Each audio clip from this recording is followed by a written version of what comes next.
mala krun wang mala ka changdar mala ka tiang mala ka ta no kon dia ne na wi mon ke le barar ka gwa dung ti de me lwang ko bia na me bia chia ler me pe me we ka ne kon barar ka updates ka tin kon chi to ni tiang te te balwa jaw tin kon na kana da ken ka media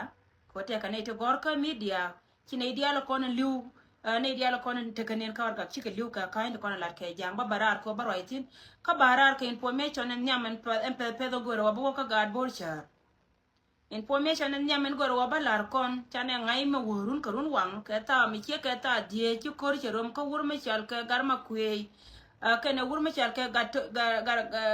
gar ke tol chek ka commissioner nyirwal chi ka nyen ka la wo kor wurun min chianen cha gor ne kon en wejen chi dor me chal ka pading cha pen pading ta me ja te de ne kon pading ja te de ne kon la wo pading cha pen te de ku me spele ayo minta ka nyirol ci gatin ko ni chal ka ga nyirol county ka kwari na kula kwara la commissioner doar gen cha dor mi chal ka pading cha kamra te de wura mi chal ka garma kwe ka ne wura mi chal ka gar ki torche chet ka men chiale ngorun ga brother ga look ti loide cha tes ko ci brother ga look cha lar yemena no go kor che cha wara ar ci kor chirum atama kol woni resolve jaw min cha la de ne ko ne go gen men ngor kana confirm ka tin ko ne cha je kana ne to ko ne cha kop ti te teka akena kona ba loy kon ko korta na dara u kie me bi yo ka tiang min bi anan ko rodun kan tama pading te le wurma chal ke bol ma kwe miatin gar ke tol te kana bol ma kwe te cha lang ka cha golin dar man cha ngada na ci dor ma chal ke pa jut cha pen me pal kana ka ci na nyin ka ke tana roi ka ke ci galo ka dia roi ka ke plane dia ko na cha ron ko di no go yet na mete ka mi ci lo ku apal tama ko kon lo loin ne changa la gojen chine gor ba ka nyi ga china lok me cha ngai pan no chi me tore dan che to nyam chim cha ne kien cha ka jo kwa kairar jo mi che de ro ma kan ke de ro na ni pan ga tiam cha wang den che bor no go kan me cha na yon ma yeta me chi bi la char ka ke chi wur me cha ka gar ka tor che kan wur me cha ka gar ma kwe kan pan ken cha di ler go kan bu ka nyi ga lo ka cha ma lo je kan chi ka nyi ka ma lo ka cha ma lo je kan so jaro ina na balari yenta me wodor mi chal ke pading jati de spele ayo kenan me lari ye gowo pading jati de spele ayo tel garma kwe miatin ke pente da dien a wojen point men ci do jortin bari pida again men ci do jortin ka kwakti cha jetin kana ne din ta kap tik titik kan pek de na ngai ka jen kana na lara wojen baga kamra ngo de yo still ba gwariye roye dong de no ku peda longen gore wo bia na bia chia ka pesa wo pin kana itin dia lo konen chal ka ga loko tin te dor mi chal ke Uror County and wojen natin kona te dor mi chal ka ayot ka barak dien nate kona te ka barak ka ayot kan chika kaira ar mo worun la wojen cha na de kanga ken wo ka gwa kore da ne nyin kana me to gotin chika de kaira la wo ken pan ken wa ka wa ma ne go badro ina ne chala de tame ne kon pin chika ben ka do palwonya la wo ken chika choka palwonya ka gwama don tie be ka chopa ye ka pasai gore ja gwa wo yen gar dial te kada mana man tama pasai be chunrai ka jen tame ajen plane cha dala ka ken ka jen na ko wurmi chal ke bol ma ko mai le yor ku mi ko jen gor ka je ba na ko la gada ken dum no go jin tung nan te ka pasai ngai ne tame wo bi te ka ko tame chika choka pasai ko ken chika jen ka kor ta ndare o menan antame la wo ken ban kane dor ma chal chika je ka palwan sorry chika jen ka ayot ka barak den ka ayot pegan kan kula ngai wajen ka arbeni dandi kan jel ka arbeni ngai kon dia la ga won kam nan jen poina me china waje na ka chion kam dor me chal ke palon kana patai mi chi jen ka palon bi ka patai la te ka ta na baro ko cho lakin ka arbe dong daga la ta ndare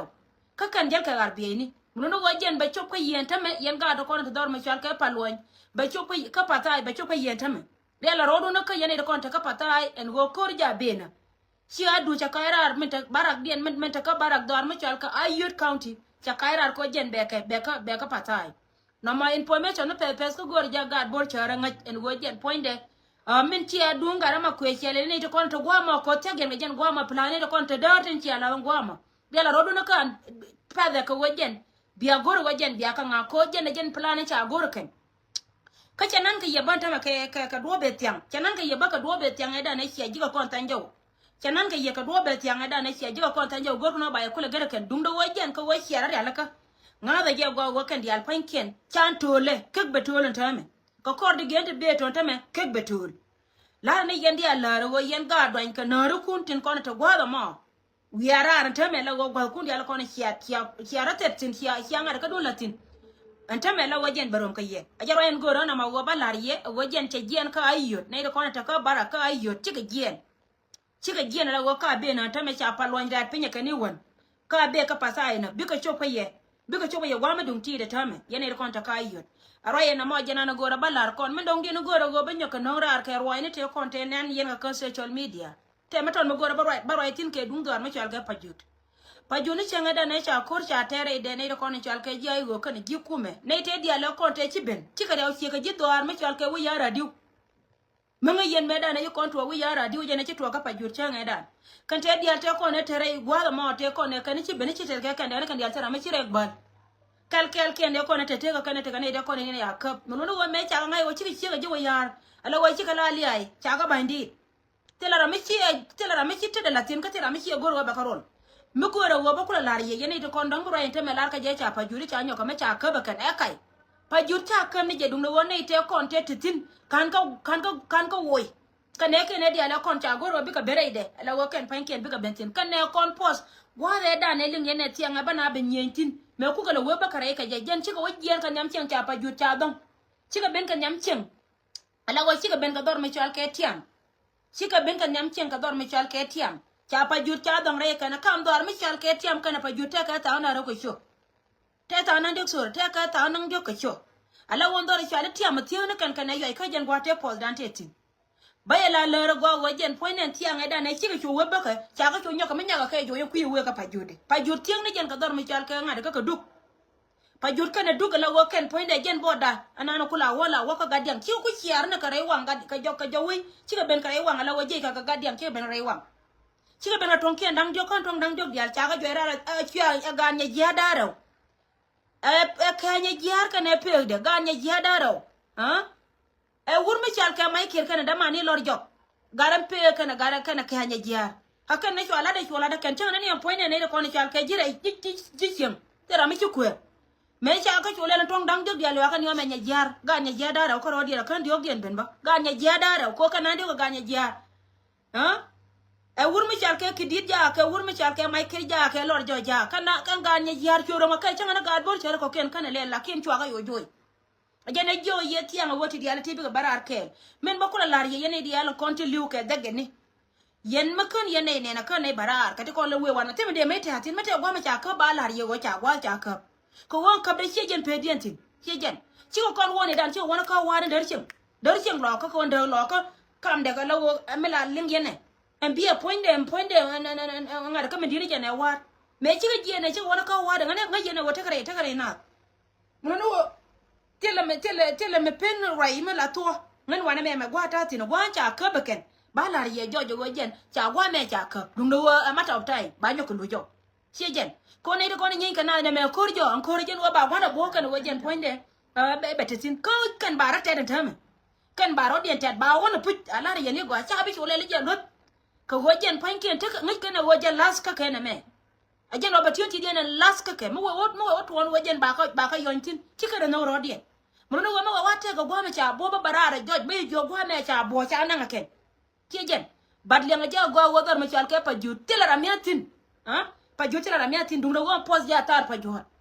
ke liu chen nyame mi che mo ka jogo me che mo jena ku yena le ling tiang ka kuor na gar galwani marian ngani si aling tiang ka gargal wani marial me joje amni no kundi ala cha ka bangot ro mi chi ko no be la lar ka thon di do gwa di ala ko na jel ka tin cha ka kwit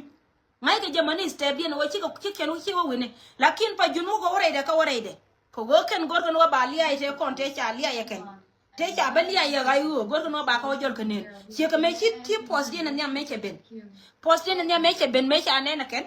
chi ka dual okay kwara nyo ke le jo muno gora mo wo kai cheme kwa gora ken mi chala garang tenche kwa garang aten mela twar ka ngara ka wana mela kadi da SPLA chane no wajen te ke pu ba chema da chane te ke pu da me cha je kanga gora je cha pa judi cha ri te ke cha nyo ka me cha ka ba ken ne kan huda ke inte me bena wa ma ne ke chai ka ngara ka ba de kai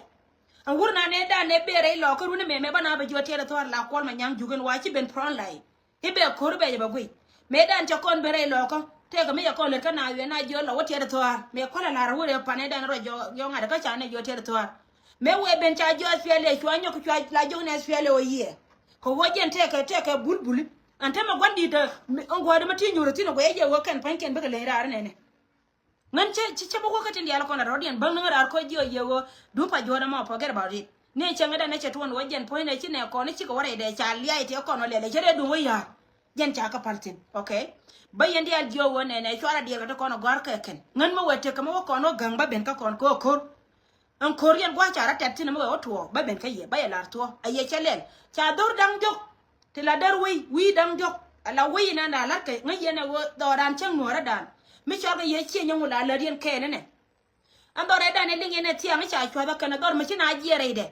kana dial chi ga berei ni chang da ne chi bwa mo cha la fil kur chi ne dial ji chi ne dial chi ga berei cha kwa ken dial cha ka wo do ken ka cha dor cha chu pel cha pa no to mi me chi ga chu bang wa mo ken pan kien ba ka dorien chwa ma chu kana ken ba we cha dor chwa gor ko ba hir ken ba ka fulfill chejen cha wi dor we ken ala to duel ji dor dang jok cha ka wanga ken okay cha ka wanga ken ba tela rami cha jere de ka tela rami dor me cha pel ko ne me chi kor pa jo cherum chi ji ka bender chim chi na bender chim kane de ko na la te ka dor rar ka be te ka dor chim ko lo tela me la le ka ke lo la le ka rew la ti ka dor rar ka dor tere chim dor rar ma jen go la por ka beltin akan lo ka ken di ala ma chirone la por ka rar wuni mi ba dor na ne chang ka ga la tere la te der chim lu no dor ma la wai chang ne tin de na ken ga la te ka der chim ko jen go ma jen go la te la chim jabe je an dor to ko wi de ko ne cha ku rus akan ji to ara ke la ma jen cha ka chwa ga ken ka dor ran dio la wadene la ke po mi nan dio ko rodien ate ko ne cha ba ka ti di cha rus ke akan ne ko ne cha chwa cha jo ne na la ken ba ko wa ya dor chwa lakin na dor mete na tela kwa konde cha wang re ken ba cha wang na panjuai ni ngure still tele me da kon sin kon juai ka dor ba ko nya kamala ka kan ne kon ba chi ba thoi dor ko kan te ka chieng re la re yende alar me to ne jen wo jen point de jen na chiro la teme lakin barom kana wa teme dor me chal ke patai barom ka bo down teme bo down bortokel ngada je gwa wajen togduela ma bepentina tame togduela bebe a togduela bebe bortokel ja tin ngwa mo telle me binga dir sin hay je gwa wajen hure dan ne larje ngaterin me larje me dan ta jojin mi gine bo ko be Europe ko lo an chia kai muno go bortokel teme biya ba ngada je gwa bortokel real roduka ja be nan tame ka gwa me dum ti tame banele mo wache rum ka bortokel dor me chal ke patai titi kan kono no ngarar plus wo jen ci dor me chal ke pading chapen wur me chal ke gar ke tol che kene wur me chal ke bul ma kwe ci law dia ray ka ke mi jem te ka liam to wala ga dia la kono liw ko rien ba ci ne ke kan ta be ci ne law a jen ko ala gol ka dar ne me cha dor me chal ke pa jut cha ka ci ne dia ci ka biet cha je goro wo jen poinde bina bu ga woke wa don ba wujen tar today mi cha ngai ke no wo ci de jen me jen po jen ling yena cha na re ngani jena la lara yena me bay jowo ite do me baka kana ka jok chenga gwa menene antama ku ikana no ngor kana tiya me jebe ka jebe bojen poinde mu we woto on wejen baro e me ibe la to ka don batiya maka do ko be lakin be do me dengdi gad bor char charo de ala ka yenu wara di ala kono lingwa me gad bor char kana gad nyima ni duan tele me bika tol am sure go bom nuari kon mala be bom dien be rebe long bor char kana nyima ni duan be bom dien be rebe long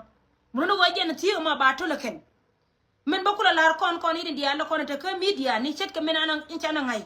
mite ka mi chala lat ke jang a chala de jang to ni je chia ka platform ko nen ma na kontin ko ne me jen to da ka je na menen yena ti ambarar ke video to de dan barar ka ne ti dit ti lo den che jang te lo kon ma cha ter ka pa juda to la ton ko le pan bebe nyin ka tiang te bere ke tiang muno go jentetin men dong den ke dung dorani ayot chaka gakarar kuimi dub dialtin konden werar chaka gakarar ay wo cha gwal dialtin konte pin chaka kap okay kido ne ko nya baraga nan te darwe chaka gare kuimi we jani me ka ke chika bicho kuimi be kare lo kan be chika bicho muno go jen kwana je pala te gurgur dar na ma yere me abor pinga yede chia jen ko man me te ko me chere bor pinga yede re la bebe wunu ka jeje muno wajen point na wurum mi chalke a wurum mi chalke pour war dio min chala dwa ma mi jere nyor pot ala re yani go so chi pour war chaka ga kare kuyi me kele mo go kono de waka gar kon ti lo de ko pay wopi Ci gad pul wor kana ay won ten gwala ma cha ga gare kan telen bi doran je telen bi gad kon bi ka je cha gad kon bana wurjanga kana wutada wurjanga kana wutada cha gad kon bana kan so tidi kana kono no ngara ar plaza wo yene tin kono ci yokon ci ga chop ka contribution tan nyam dan ci chor kun cha ga bi chalta me ka kuyi ka mele rode kono mata wana mon tan ente dan tan mata ro ita ma wuje janu wuni mi kana nien ni na nyura moya nga ka wukit yene diala kono ci chor kun cha ga je baga be chor nori bari po baba la kel liaba nay amana wajen cine me ci roda kwir ne me jen to den ta me la wo me ma ko da bana ci to le yotin kono ngor ka tin gor ka ni ngada ka yoto kono ngor ka ni jazu wena bor ko wajen batul bor batul tan mata ga tude ya kan bor kana tul tan mata ga tude ya kan bor kana tul mun no wa wurma ci aka kol ma nyamju ci ko da non ko jen poinde ce yo gor ndu sa so dana me wajen batel tan ponchen ci no ratu no ngane jan gwala mala wa ko ma waje wurma ci aka kol ma nyamju kana ne ga diala kono ci ga ben kel duka wura bi dana na ga bi me jerga kan tiji kana kono lariye en go chane wop chane je lust doran bu metet ka bo man tina bom ko nel kor targa je ko tera kor tielen bo kon may lo jo ban rodan gul chano bu gul so tiji kana kono no ngarar yene tina dia lo ko biya ga chia ka jo ga borto kel we yul da borto kel barar ala go jabena ka jan jaye ni jaye dorbor ngada je go wajen poinde ngada je go wa chiga be chop ka ayot jan ba ya lora dawal ka ayot ba tari no nyaga mo aga ba ko nyaga ma pa kare go ni ajara yin goro na ma balar kon ko mala ko te kel ke ye balunjaw ma wate kame tiala ko ro na ngwa ma balunjaw ngani ko fata kel ya balle jena wale bye for now